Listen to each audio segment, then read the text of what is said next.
여러분 안녕하십니까? 이어서 경남 소식 전해드립니다. 한 해 6조 원의 예산을 집행하는 경남 교육감이 불과 6,700여 표 차로 결정이 났는데요. 문제는 무효표가 이보다 7배나 많은 4만 8천여 표에 달했다는 점입니다. 유권자의 낮은 관심도가 선거 때마다 반복되고 있어서 교육감 선출 제도에 개선이 필요하다는 지적이 나옵니다. 천연수 기자가 취재했습니다. 3선에 성공한 박종훈 경상남도 교육감은 불과 6,700여 표 차로 신승했습니다. 경남 교육감 선거의 무효표는 4만 8천여 표, 경남지사 선거 무효표보다 17,000여 표가 더 많습니다. 유권자들이 후보를 잘 모르는 데다 변별력 있는 공약을 찾지 못했기 때문입니다. 교육감이 뭘 하는지, 교육감이 우리 생활에 얼마나 영향을 미치는지 이런 데 대해 가지고 관심을 안 가지는 거예요. 이념성으로 쫓아가가지고 당선되는 이런 어떤 문제가 생겨나죠. 한 해 예산 6조 원을 집행하고 경남의 학생 42만 명에 교직원 4만 7천여 명의 수장을 선출하기에는 허술한 구조라는 지적이 선거가 치러지는 4년마다 반복되고 있습니다. 이 때문에 교육감 선거가 유권자들의 관심을 받을 수 있도록 선거 제도를 개선하자는 주장에서부터 선거를 아예 폐지하고 임명제로 하자는 주장까지 나오고 있는 실정입니다. 도지사와 교육감 후보를 묶는 동반 출마 제도와 기호를 부여하는 방법은 교육의 정치적 중립성 훼손이, 도지사가 교육감을 임명하거나 교육부지사를 두는 방안은 교육자치 정신에 어긋난다는 지적이 나오고 있습니다. 교육감 선거를 지방선거와 분리해서 치러야 한다는 목소리도 나옵니다. 정당 공천을 한다든지 러닝메이트를 한다든지 아니면 임명제를 하게 되면 더 큰 문제가 있다는 거예요. 교육의 정치화되는 문제가 더 크다. 조금씩 좋아지는 경향이 있어요. 교육청의 평생교육 기능을 강화해 유권자의 실생활과 밀접한 정책을 교육감이 집행해야 한다는 방안도 제시됩니다. 일반인한테도 평생교육적인 측면에서 교육청이 접근할 수 있는 내용들을 찾아낸다라면 관심 속에 교육감 선거가 치러질 수 있지 않나. 교육감 선출 방식은 지난 70년 동안 임명제에서 간선제, 복합 간선제 등 4차례의 변화를 거쳐 2006년 현재의 직선제가 자리 잡았습니다. KBS 뉴스 천연수입니다. 홍남표 창원시장 당선인과 홍태용 김해시장 당선인이 각각 어제부터 인수위원회를 가동하고 본격적인 시정 인수 업무를 시작했습니다. 창원시 인수위원회는 기획조정과 산업경제, 사회복지 등 6개 분과 위원 15명으로 꾸려졌으며 위원장은 조영파 전 창원시 제2부시장입니다. 김해시 인수위원회는 행정복지와 산업경제, 도시건설 등 4개 분과 15명으로 꾸려졌으며 위원장은 김재원 신라대 항공대학장이 맡습니다. 이번 달 러시아에서 열릴 예정이던 유네스코 세계유산위원회가 러시아의 우크라이나 침공 전쟁으로 기약 없이 연기됐습니다. 이번 위원회에서 최종 결정될 것으로 기대됐던 가야 고분군의 세계유산 등재도 미뤄지게 됐습니다. 보도에 손원혁 기자입니다. 하만 마리산 고분군에서 지난해 발굴된 5세기 중국 남북조 시대 최고급 청자. 중국 역사서에 가라왕 하지 관련 기록을 뒷받침합니다. 가야가 중국과 직접 관계를 맺었던 흔적으로 세계유산 등재에도 도움이 될 것으로 평가됐습니다. 그런데 오는 19일 러시아 카잔에서 열릴 예정이던 유네스코 세계유산위원회가 연기됐습니다. 10년 동안 경남과 경북, 전남 7개 시군이 추진한 가야 고분군의 세계유산 등재가 이번 회의에서 다뤄질 예정이었는데 최종 결정을 남겨두고 예상치 못한 암초를 만난 겁니다.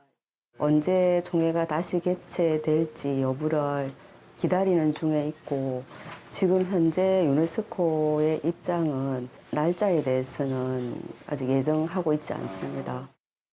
세계유산 등재를 기념한 경남의 각종 행사도 미뤄졌습니다.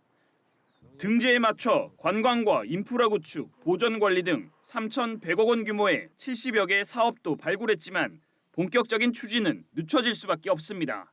각 시군은 올해 등재가 어려워진 만큼 세계유산 등재를 지역 발전과 연계하기 위한 방안을 더 구체화할 계획입니다.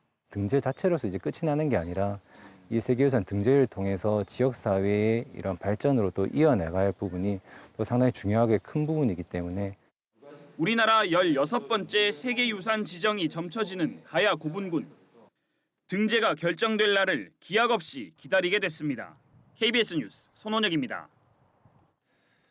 경남 혁신도시에 위치한 국방기술품질원이 국산화 개발이 불필요한 무기 부품을 국산화 사업 과제에 포함시켜 정부 지원금 75억 원을 낭비했다는 감사원 감사 결과가 나왔습니다. 국방기술품질원이 최근 3년 동안 승인받은 국산화 사업의 30%는 이미 경제성이 부족하다는 평가를 받은 것으로 드러났습니다. 보도에 이형관 기자입니다. 1997년 개발된 국산 방공 유도 무기 천마입니다. 고도 5km, 거리 20km 안에 표적을 탐지 추적하다 사정거리에 들어오면 요격합니다. 항공기 저공 침투에 대응할 수 있습니다. 최근 천마의 핵심 부품 국산화 사업 과정에서 정부 지원금이 낭비됐다는 감사원 감사 결과가 나왔습니다. 국방부가 2020년 9월 국산화 개발에서 제외하라고 통보한 천마 핵심 부품 5개를 국방기술품질원 부설연구소 직원 A씨가 부품 개발업체 요청으로 검토 대상에 포함시킨 겁니다. 그 결과 해당 부품들은 국산화 사업 과제로 승인받았고 정부 지원금 75억 원이 지원됐습니다. 감사원은 개발 이후에도 군 수요가 없어 활용되지 못할 우려가 있다며 직원 A씨에게 경징계 이상 처분을 내리도록 국방기술품질원장에게 요구했습니다. 또 국방기술품질원이 2019년부터 2021년까지 승인받은 국산화 사업과제 36개 가운데 11개가 이미 관계기관으로부터 경제성 부족으로 개발이 불필요하다는 통보를 받은 것이라고 지적했습니다. 감사원 처분에 따라서 저희는 어떤 징계 절차가 필요한 것은 징계절차위원회를 구성해서 징계 처분을 좀 할 계획이고요. 감사원은 국방기술품질원이 2019년 토지 사용 허가 등을 확인하지 않고 무기 시험장 신축 공사를 진행해 공사비 5억 원과 무단 공사 벌금 등을 부담하게 됐다며 관련 직원 2명에 대해서도 징계를 요청했습니다. KBS 뉴스 이형관입니다. 오늘은 모처럼 만에 맑은 하늘을 볼 수 있겠습니다. 창원은 어제보다 기온도 5도가량 높고 바람도 선선하게 불면서 야외 활동하기 좋은 봄 날씨가 예상되고요. 내일까지 기온은 차츰 오르겠습니다. 풍랑특보는 해제됐지만 오늘까지는 부산과 울산, 거제 동쪽 해안으로는 너울에도 주의해 주셔야겠습니다. 너울이 발생할 때는 1.5m 내외의 물결에서도 해안가 인명사고가 발생할 수 있으니까요. 안전사고에 각별한 주의가 필요하겠습니다. 현재 위성 영상 보시면 경남 지역으로 구름이 다소 지나는 모습입니다. 오늘 전국의 하늘빛은 맑겠습니다. 현재 기온은 15도 안팎으로 출발하지만 낮에는 내륙 지역과 해안 지역의 기온차가 있겠습니다. 창녕과 밀양은 28도까지 올라서 오늘 덥겠고요. 고성과 통영, 거제 등 해안 지역으로는 24도 선이 예상됩니다. 오늘 거창과 합천, 함양은 종일 구름 많겠고요. 그 밖의 지역은 맑겠습니다. 오늘 현재 기온은 16도 선으로 어제와 비슷하거나 1에서 2도가량 높겠습니다. 오늘 해상의 하늘도 파랗게 드러나겠고요. 물결은 먼바다로만 비교적 높게 일겠습니다.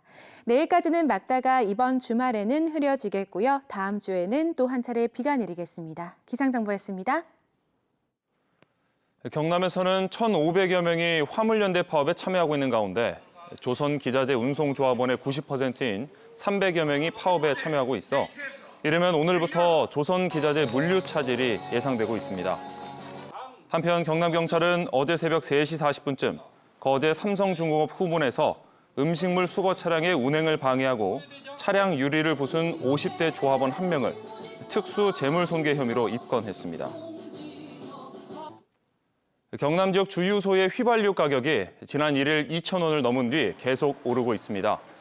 한국석유공사 유가정보 서비스를 보면 어제 경남 지역 주유소의 평균 휘발유 가격은 1리터에 2,028원을 기록했습니다. 지금까지 경남 소식 전해드렸습니다.